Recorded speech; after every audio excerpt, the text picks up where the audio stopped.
Hey everyone, welcome to your video on how to make 1% a day. Someone has put this request in the Discord, and so I figure let's jump in and let's show it to you because there's probably quite a few people interested in this. So it sounds simple, how to make 1% a day. A lot of people just simply can't do it. A lot of people lose a lot of money, and a lot of people get it right. So you just want to be in the group of the people that get it right.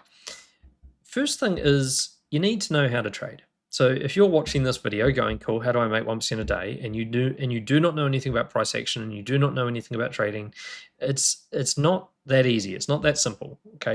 You've got to learn what all this stuff is. B, you've got to learn about yourself because you know there's really two reasons trades go wrong. One of them is that they were just the wrong idea in the first place, and the other reason is that you stuff it up because of emotions. So you've got to basically master both of those things. You've got to make sure your strategy is good, but you've also got to make sure you trust it and you don't stuff it up. So to help with trading and getting 1% a day, probably one of the big things is polarity. Okay, so we're going to talk a wee bit about polarity. And if you don't understand what I'm showing you, if you don't understand what hold levels are, if you don't understand what break levels are, then you need to watch the educational content. You need to join the Discord. You need to do some study before. If you put the time in, you will get the rewards, right? It's really, you know, what I'm about to show you is stuff that just I could jump on a chart, I can look at the raw candles, and I could do this any day. Okay, so with levels, there are normal levels that are designed to do normal things. Okay, so I've just got this on a 6-hour chart. It's just random time frame. This is a level. Once we're inside that level, the job of that level is to send the price back down again. Its job is to hold the price and send it down. That's why it's called a hold level. Okay, next thing is it's actually designed to break a trend and send the price down, but we won't go too much into education. Then you go, okay, let's find some other ones. So I can just identify these blue candles that are at the bottom of any moves to the upside. And what you'll notice is that when the price enters these, it tends to bounce. And there's another one in here. So this is a downwards one though, so it's restrictive.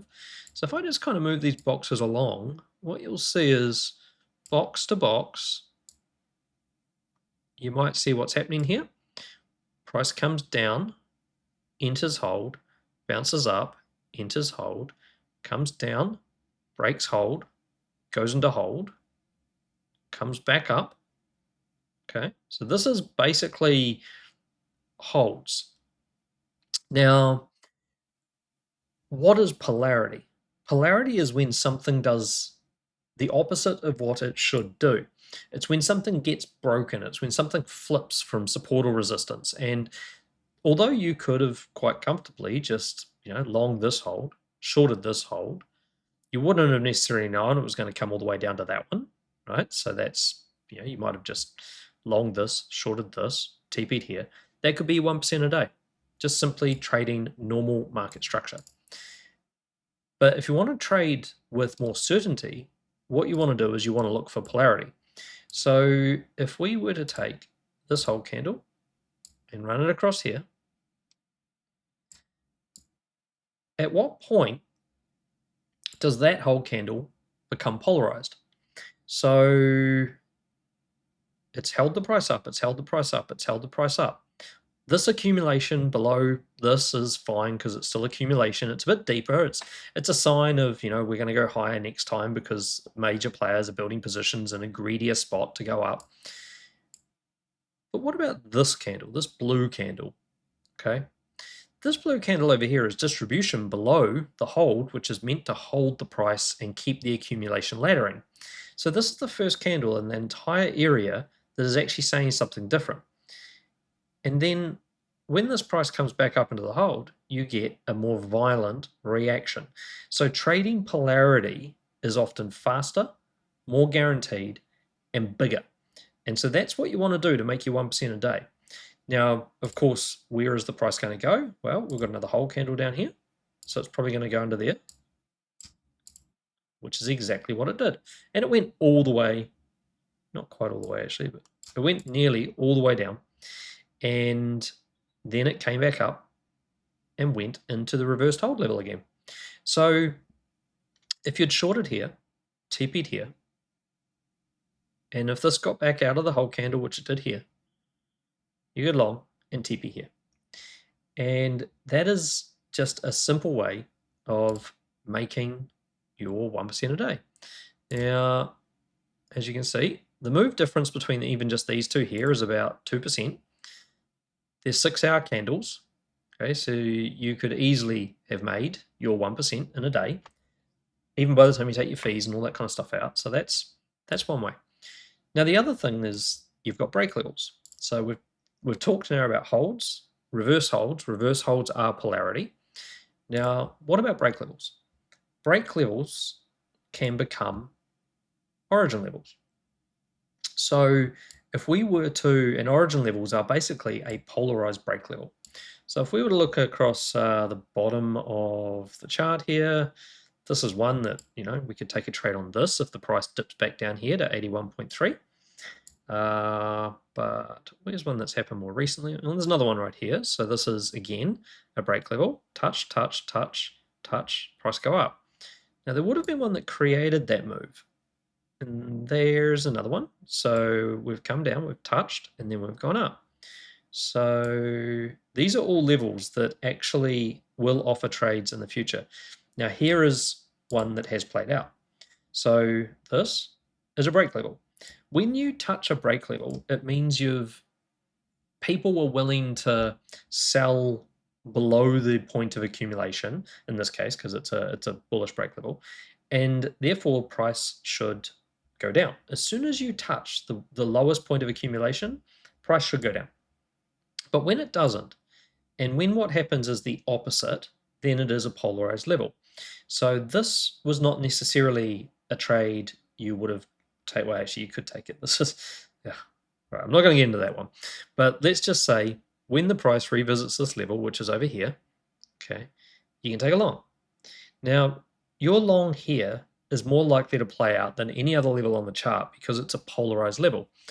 And it's usually going to play out with a stronger response. So first thing you'd have to do is you'd have to watch your trade and you'd have to say, did my trade recover the level above? Because the level above could become resistance.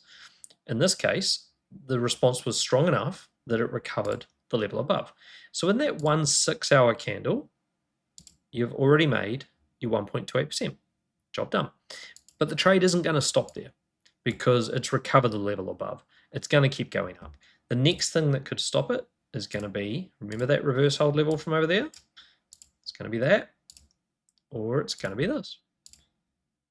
Or what's going to happen is it's going to polarize the break level, which is this. And that is exactly what it did. So you get your long, it comes back up, you hold your trade. I would have TP'd into the hold, personally. That would be me. And then we're talking a trade of 2.77%. Yep. Now, when the next trade comes about, it'll be this one. And why this one? Because we've touched the break level, same as we did on the bottom here. We polarized it, and now you could short this. Simple as that. Where's it going to go? Well, it's probably going to target the break level. There is a polarized level in here. That one there. So that's not a long. So you could have then shorted this middle of the box, which, just to clear this up for everyone, is this level. Short here. TP. Either of these down here. So just take the simplest one, and that's your next trade. So 2.77. So the thing is, there's not always going to be, it depends which time frame you trade on. There's not always going to be a exact 1% trade a day to take, but over a couple of days here, you've made 2.77, you've made 1.54, and you've just done it on a 6-hour chart at random, trading polarized levels, forgetting all the other normal levels that are actually in here and all the other trades you could take if you understand price action. So if you want to make it easier, then, or after you've made a bit of money and you've gone through the process, and like I say, you're gonna start out by practicing and learning, what I've just shown you. There's educational videos, you can join the Discord, all that kind of stuff. Then you're gonna do a bit of paper trading, and if you're successful at paper trading, you're gonna put a little bit of money in, and at that point, you're actually testing your emotions. How do you manage trading with real risk, real money on the line? And if it's a $10 trade, you're probably not going to have a problem. A lot of people are going to be fine with that. But when it starts to become 1% a day is $1,000 or $2,000 or $3,000, that's when people start to go, oh, geez, I don't want to lose $3,000 today. What if the trade goes wrong? What if it hits my stop loss? All that kind of stuff. And what you notice in most of these cases, when you trade polarity, the first touch of polarity, the price doesn't typically wick through it really badly or high. Even if you go for like a 1-to-1 type scenario with your stop loss, you quite often are going to end up getting the trade, making the money, and moving on. But you also don't want to be greedy. You're not trying to get, one big trade that changes your balance, because one big trade that changes your balance can be one big trade that nukes your balance. It's not necessarily going to end up well for you. So you make more money in trading by just small, consistent wins over a long period of time. So that's all that. I've probably forgotten half the stuff I was meant to put into the video, but that's trading polarity. So we have Origin Bot. If you get to the point where you're like, okay, cool, I've now got a bit of time, but I don't want to use my time. I want these things to be pointed out to you. Then you can join up with the Discord. You can subscribe to some of the FibLab things. And once you subscribe to the FibLab tiers, you can then access bots like this, which will allow you to, what are we on? Solve. Which will allow you to type in a command. You will be able to see the polarized levels and the other levels across all the different time frames. And the one thing that can kind of catch out a lot of traders is when they go to trade and they're not, and like in this case, yes, we picked 6 hour, and there we go. There's a 6 hour level we can take later if the price dips down to that. But you've also got to be careful, because there might be a bigger level. Like we've got this 8 hour level sitting up here, which we wouldn't want to go into a long straight into that level if we were not watching that chart. So these tools are obviously helpful. They can definitely cut down on the risk, because they're showing you all the different levels. And as time goes on, what will happen is your account will get too big, and you're not going to be trading anymore on a 4-hour chart. You're not going to be trading on a 1-hour chart or any of that small stuff. And that's when you're going to want to be able to come in here and type things like this, slightly different command. And then what you're going to get is you're going to get all your bigger levels. So your daily and your bigger than daily levels. And it means you're not going to be taking trades as often. But the thing is, at that point, you're going to be dealing with bigger sizes where you're probably not going to get the fill anyway if you try to trade on the low time frame. So there is a cap. You can't just keep going 1%, 1%, 1%, 1%, 1% on low time frame charts forever. There are caps. There are things on exchanges where they won't let you be any bigger than a certain percent of the open interest.